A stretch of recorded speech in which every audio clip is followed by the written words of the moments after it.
Oi, pessoal. Nós estamos aqui então para mais uma rodada de perguntas e respostas, hoje com a bancada estendida. Vocês podiam se apresentar antes de começar as perguntas?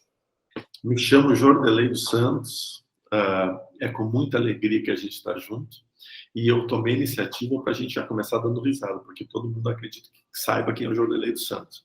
Mas aqui do lado nós temos o Bruno e o Thiago. Bruno, vai lá, Bruno. Olá, pessoal. Eu sou o Bruno, sou colaborador aí do portal já há bastante tempo, né? O Jorge já comentou algumas vezes. Estou aí desde o início aí colaborando, né? Ajudando dentro daquilo que me compete e que é possível.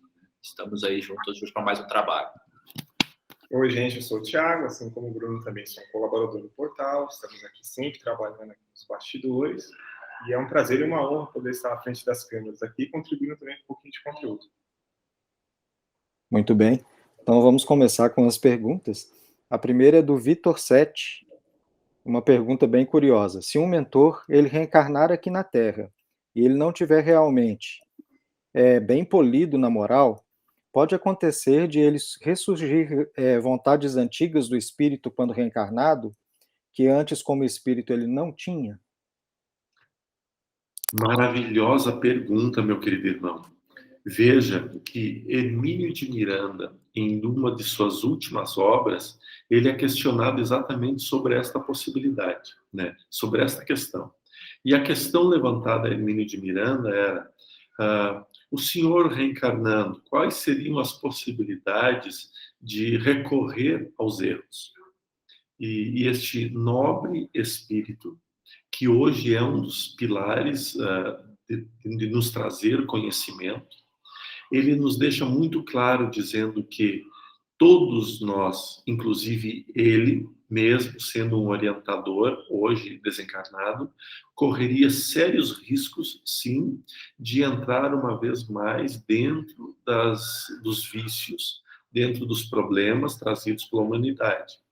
E depois, mais uma vez questionado do porquê disso, ele deixa muito claro: nós só deixaremos de correr o risco eminente das reencarnações probatórias no instante em que nos tornarmos caminho, verdade e vida. Ou seja, ele exemplifica que através de Jesus nós temos o modelo, nós temos o exemplo.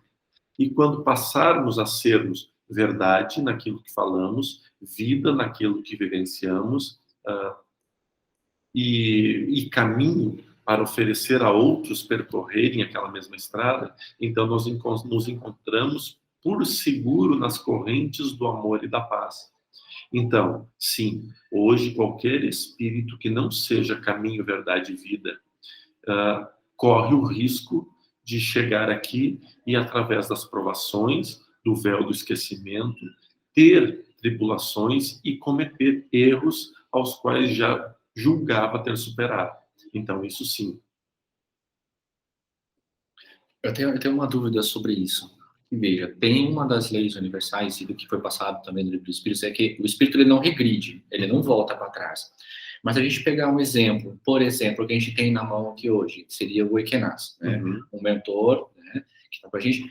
O Ekenas volta para viver uma experiência, para viver uma missão, para viver algo que ele tem que viver, correndo o seu risco de, olha, voltar a algumas necessidades humanas, erros, né? E ele, com o véu de esquecimento, acaba cometendo alguns deslizes aqui, deslizes lá, situações aqui, situações lá, vai enchendo, né, enchendo a malinha de problemas, de coisas para ter que, eventualmente, ter que resgatar. Não seria, talvez, isso uma forma assim, olha, poxa, eu já era um mentor, já era um espírito já um pouco mais esclarecido, voltei para reencarnar, para fazer algum trabalho, mas acabei cometendo erros. Poxa, vou ter que voltar a fazer todo um processo todo novamente? Isso aí não daria para ser interpretado como uma regressão? Sim e não, Bruno, porque veja só, um espírito que já não precisa mais passar pelas provas reencarnatórias, é sinal que ele passou grande parte das suas provações duras, mas não quer dizer que ele tenha superado todas, porque não é ser um espírito puro para deixar de reencarnar, é um espírito que não necessita mais provar na matéria as suas deficiências. Tanto é que é por isso que ele continua trabalhando nas esferas mais duras da humanidade, nas zonas umbralinas, nos lugares tensos. Por quê? Porque ele ainda tem muito resgate a fazer. E aí ele nos traz e nos conduz. Agora, se ele arrecadar novos débitos, tudo vai depender do que? Quais os débitos que ele ainda deixou em haver. Ele não regressará mais ao ponto de suicidar-se ou matar alguém. Mas os danos que ele poderá causar será a própria consciência dele. Então nós temos que entender isso. A reencarnação, como está posta para nós hoje, que é o ponto de superar inúmeros limites, inclusive a vontade de abandonar a vida. Estas provações eles não terão. Porque eles já compreenderam e ultrapassaram essas barreiras muito densas das rodas reencarnatórias. Agora, as provações deles poderão bater no momento em que ele terá que tomar uma decisão em relação a um filho, a uma filha. As provações, na verdade, nós não temos como palpar as provações que eles poderiam enfrentar. Mas eles estando aqui no mundo de provas e expiações, eles também sabem que estão sujeitos a elas. Veja, Emmanuel, que encontra-se reencarnado neste momento. Nós não sabemos o quanto a espiritualidade tem protegido a reencarnação de Emmanuel para que muitas coisas densas não cheguem, porque nós sabemos que interromper um processo de evolução de um espírito desses é a meta. Fazer com que o Emmanuel não produza é a meta gigantesca de grande parte dos espíritos. Então, o que a espiritualidade tem feito para mantê-lo oculto? Depois de manter o oculto, no momento em que ele despertar, no momento que ele dizer, não, estou pronto a despertar, aí vem toda a força dele e toda a força das equipes espirituais que estão ali para que aquele trabalho ocorra. A partir dali começam todas as provações individuais dele. Entendi. Então, quando um espírito mais esclarecido reencarna para algum projeto, ele tem toda uma proteção, todo um amparo para aqueles ataques grossos, para que ele não tenha que passar por aquilo. Entendi. Eu tenho uma outra dúvida em relação a isso. Só para completar o raciocínio dessa pergunta do Bruno, porque isso é uma coisa importante da gente esclarecer e nem sempre é fácil da pessoa visualizar, né? Então, o mentor, ele vai ter proteção não porque ele é queridinho, porque ele já fez muito trabalho pelas pessoas, as pessoas estão agradecidas, então elas querem ajudar, né? Que a tarefa dele dê certo. Não é porque ele está sendo protegido de alguma maneira, como se ele fosse um favorito, né? Agora, isso que ele falou antes é assim, em termos de regressão, não existe desaprender, porque quando a gente fala de regressão, é aprendizado. Eu aprendi ou eu não aprendi. Então, se eu já aprendi, eu não vou desaprender. Agora, eu posso me comprometer com coisas que eu já tinha resolvido, sabe? Que é diferente de desaprender. Então, eu não vou regredir a evolução em termos de aprendizado, mas, dependendo do compromisso que eu assumo, de acordo com a atitude que eu escolho, eu vou me comprometer novamente com uma situação que eu já tinha passado antes, mas que, na verdade, eu já sei. Isso aumenta o meu compromisso, né? Porque eu já sei. Como é que eu errei de novo? E aí, o compromisso para eu resgatar isso vai acontecer outra vez, né? Então é isso. E também precisamos compreender que... usei a frase. Viu? Eu aprendi de jornalista. Muito se... Eu usei a frase do leitor, cara. O que acontece também essa questão é bem interessante, porque muitas dessas questões de se comprometer esbarram na lei da densidade da matéria. O que eu quero dizer com isso? Nós estamos aqui reencarnados no mundo denso. E não necessariamente as coisas que aqui vivemos comprometam a nossa vivência espiritual e a nossa jornada. Faz parte da vivência densa da matéria.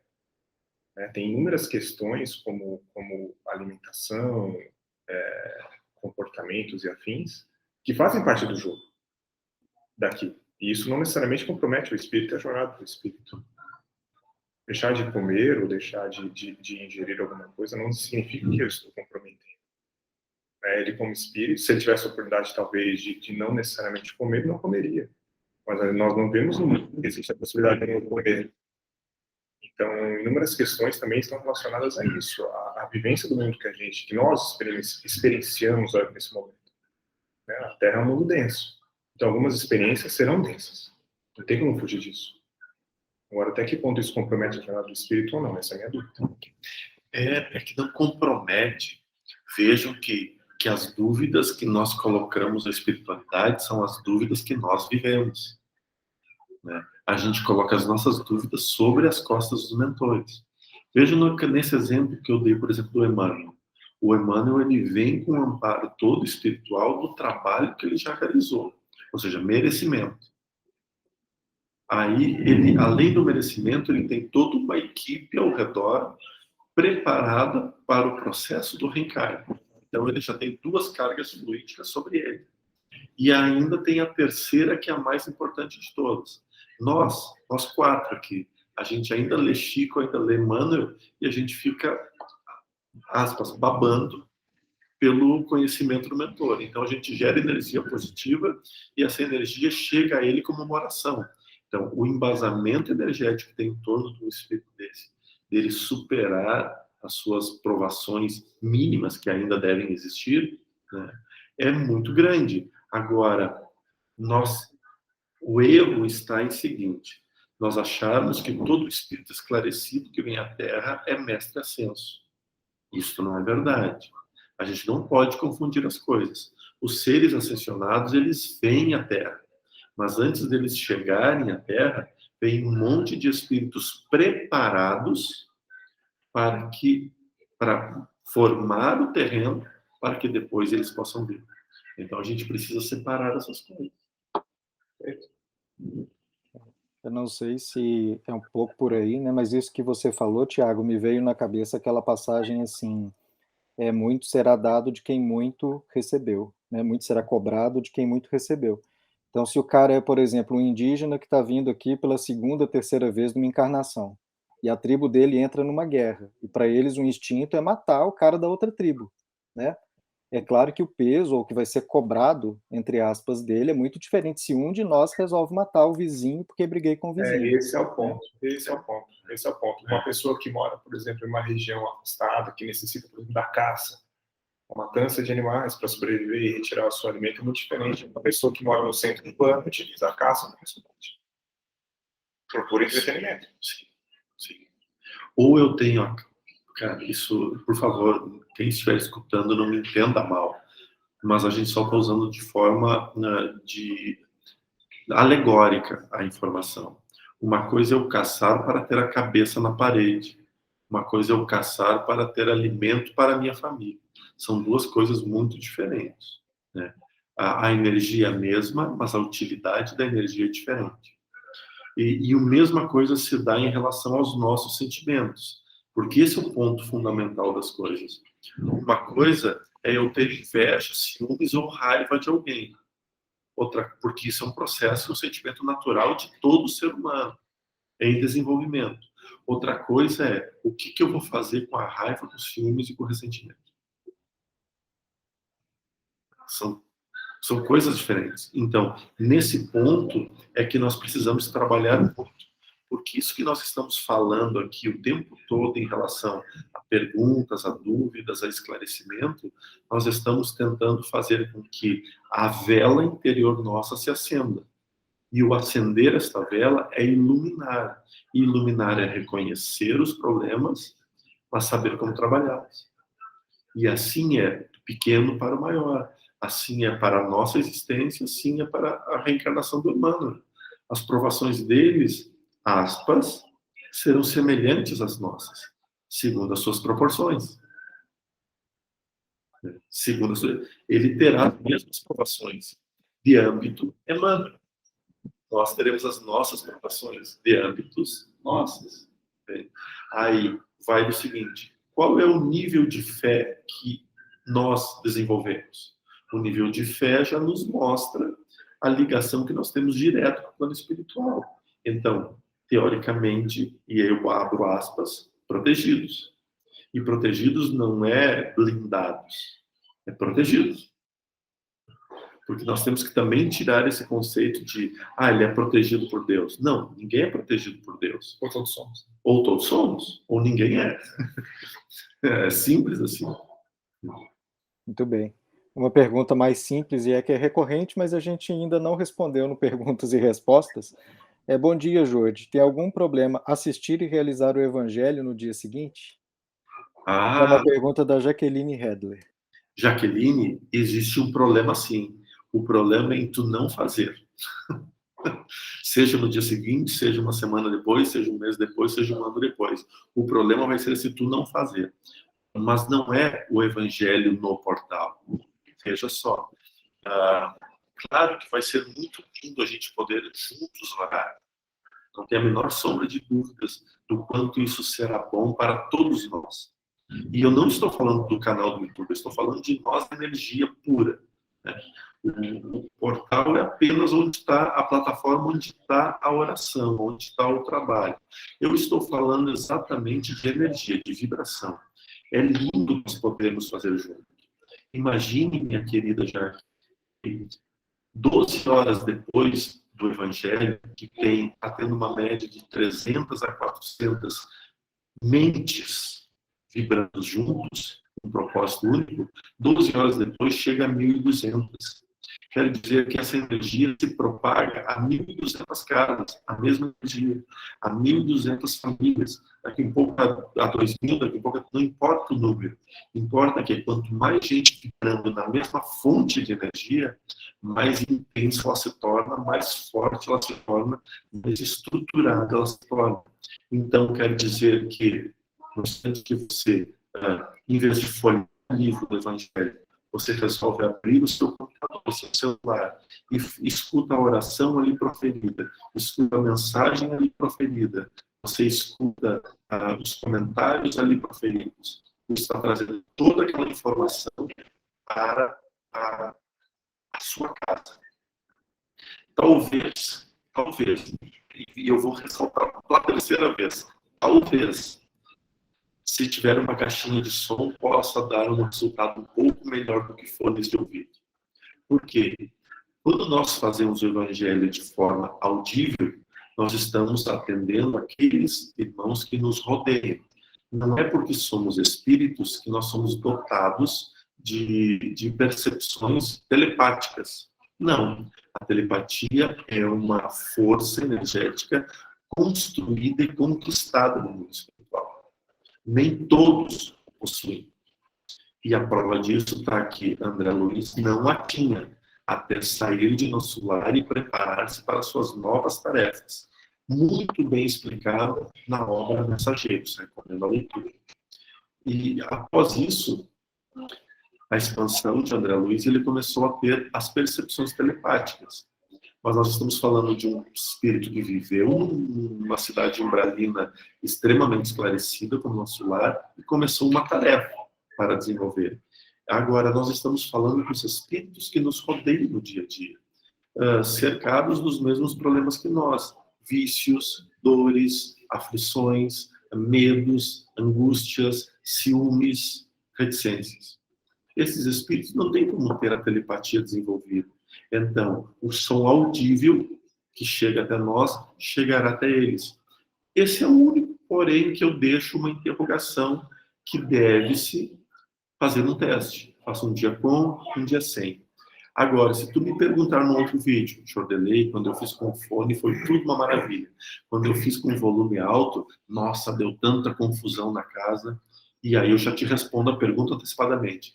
Então, é sem fone de ouvido, porque o negócio é para ser reboliço mesmo. Porque a gente tem que trabalhar com quem está quieto. Jorge, eu tenho uma dúvida. Aí, durante o Evangelho, é simples. Aqui, água. Só consegue ver. Durante o Evangelho, é orientado para colocar uma água de água. Mas, complementando a pergunta. Se eu ouço o Evangelho no dia seguinte, porque eu tenho um problema, consigo ouvir, compromisso pessoais, assim, e eu coloco uma garrafa de água naquele momento, enquanto estou ouvindo, ela também será frutificada? 100%. Perfeito? 100%.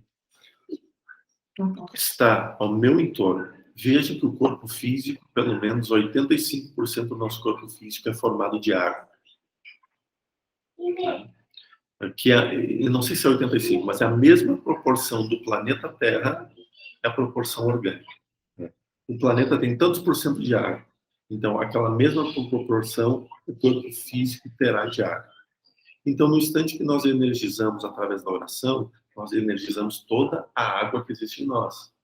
Agora, se tu tem um copo de água, se tu tá aqui, e tu já colocou esse copo de água, essa garrafa de água, ó, eu vou colocar aqui porque eu vou fazer o evangelho e eu quero que fique fluidificado.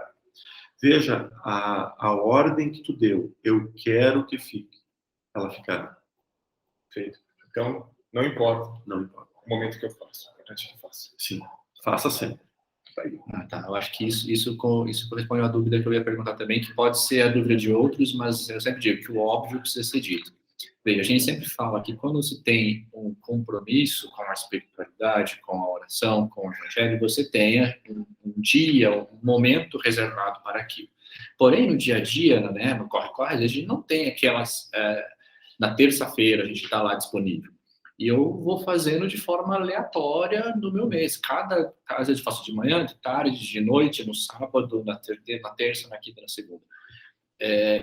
Isto impacta de alguma forma, né, porque a gente entende que, olha, quando você tem um compromisso, a espiritualidade sempre pede a disciplina. Né? Então, olha, marcou-se um horário, respeite aquele horário, porque a gente também tem coisa para fazer. Quando você não tem essa disciplina em virtude dos teus compromissos pessoais e você faz isso de forma aleatória, dispersa no mês ou na semana, isso impacta de alguma maneira a eficiência ou a ineficiência desse momento de oração? O Ekenaz me diz que tu tem resposta para isso, Robson. E depois ele complementa. Tem resposta para isso e tem a ver com o que o Tiago estava falando, né?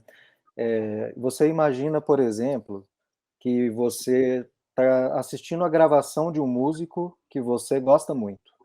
Então é um show, ele tocou uma música que você adora, é claro que você vai escutar essa gravação e vai se emocionar e vai cantar junto. Então vai mexer com a vibração do ambiente, vai mexer com a sua vibração e você vai alterar seu estado de consciência. Mas, se você tiver a oportunidade de falar com o cara, olha, 2h eu vou entrar numa live contigo, você vai tocar para mim. Você não acha que a energia vai ser muito mais tremenda? Não vai ser muito mais expandida? É isso. Não é que você não vai ter o ganho fazendo aleatório. Mas se você faz marcado e o cara tá lá na tua frente, é outra coisa. Exatamente. Obrigado, Robson. Exatamente. O que o Ekenaz está falando aqui é o seguinte. Com a desculpa... Eu vou estar usando palavras dele, tá? Por favor. Com a desculpa de não termos tempo, nós ignoramos a disciplina. Então, se nós organizarmos, por exemplo, eu tenho jogo de futebol toda quarta-feira às 19 horas. Faça chuva, faça sol, tu vai estar jogando futebol porque é teu prazer e aquele momento definiu. Então, é a mesma coisa quando a gente atribui as nossas responsabilidades espirituais. O evangelho eu vou marcar um dia e uma hora, disciplina. E nesta hora eu estarei ali para fazer, porque serão 15 minutos, 10 minutos. Não atrapalha em nada um dia. Agora, realizar o evangelho, por exemplo, eu tenho o dia marcado, realizo o dia marcado, mas eu realizar após isso o evangelho em qualquer outro momento do dia, não terá grau nenhum a não ser benefícios. Mas a espiritualidade vai valorizar por demais a tua disciplina de faça chuva, faça sol, tenha dificuldades, tenha facilidades, estou aqui. Certo. Só complementando, não querendo estender muito, mas uma situação que, por exemplo, ocorre comigo. Beleza, a gente está naquele horário, naquele compromisso. 8h30, né? 8h45 está lá. O evangelho está rolando. Mas eu estou num ambiente onde eu tenho muitas influências externas. É filho, é família, é cachorro, é outras coisas. Eu não consigo ter aquela concentração de estar prestando 100% da minha atenção no evangelho do que está sendo falado. De que maneira isso impacta? Porque, veja, eu estou naquele horário, naquele compromisso. Porém, a minha atenção ela está sendo dividida com o ambiente. O trabalho estará sendo realizado. Sem a menor sombra de dúvidas. Mas se tu quiser realmente se compromissar com o trabalho, então tu vai esperar todo mundo dormir e tu vai dizer, então tá, terça-feira é o dia do evangelho do portal. Eu não consigo prestar muita atenção. Então eu vou tentar fazer na quinta-feira o meu evangelho. Mas o pessoal dorme meia-noite. Então tu começa meia-noite e 1. E tu cria a tua rotina. Não, ou seja, eu estou querendo mostrar que não tem problema nenhum a problemática que tu ofertou. Agora, o nível que tu vai querer se entregar, quer dizer, tá, então eu vou fazer em outro momento. O meu extremamente concentrado. Eu acho que isso é muito válido. Muito válido. Obrigado. Eu tenho um amigo que ele sempre tem uma frase, que é bem interessante. É melhor feito do que perfeito, né? E é bem interessante isso. Acho que claro que tem que ter disciplina, né? Isso, ele sempre fala disso. Não importa qualquer obra que você leia, sempre tem a questão da disciplina. E a disciplina também, se eu não consigo estar ali presente num compromisso que eu não controlo num determinado horário, que eu estabeleço um horário que eu possa estar naquele compromisso. Se você não consegue acompanhar uma live, por exemplo, às 8h45, que é o Evangelho Popular, tudo bem, porque tem filho, tem um monte de questões suas. Tá, mas às 11h30 todo mundo já dormiu, você consegue se conectar naquele momento. Isso você vai ter uma vaga naquele momento. Vai. Gigantesco. A espiritualidade não tá se importando. Você entende que você está ali naquele momento de 8h45, hora de botar o filho para dormir, banho, que você não consegue estar em aula ou ter algum compromisso. Mas às 11 horas, se você firmar o compromisso às 11h30, está... É encontrar o melhor momento e estar concentrado naquele momento. Sim. Sim. Veja que nesse ponto talvez eu seja um pouco radical. Mas as pessoas já me conhecem, então sabem que eu não vou estar sendo ao extremo radical. Se nós quisermos fazer algo, a gente faz. Se nós não quisermos, aparecerá problemas. E os problemas se tornarão maiores do que as resoluções. O quanto a gente quer mudar, o quanto a gente está disposto a se entregar. Isso não é problema, isso é apenas estudo da evolução interna de cada um. Eu senti vontade de complementar uma outra coisa importante, que é assim, o evangelho, para o nosso espírito, é como se fosse a comida. Você não deixa de almoçar, mesmo se for correndo. Você não deixa de beber água, mesmo se for andando de elevador, sabe? Então, tem hora que a gente sente o evangelho como se fosse uma tarefa, mas ele é uma necessidade. É como se fosse uma comida. Se a gente não tem uma comida que alimenta o nosso espírito de boas intenções, de motivação, de alegria, o nosso espírito começa a definhar. E a gente está colaborando para isso, às vezes, por negligência, ou por acreditar que é uma tarefa que pode ser feita depois. É como deixar de almoçar, ou como deixar de dormir, né? Uma coisa um pouco assim.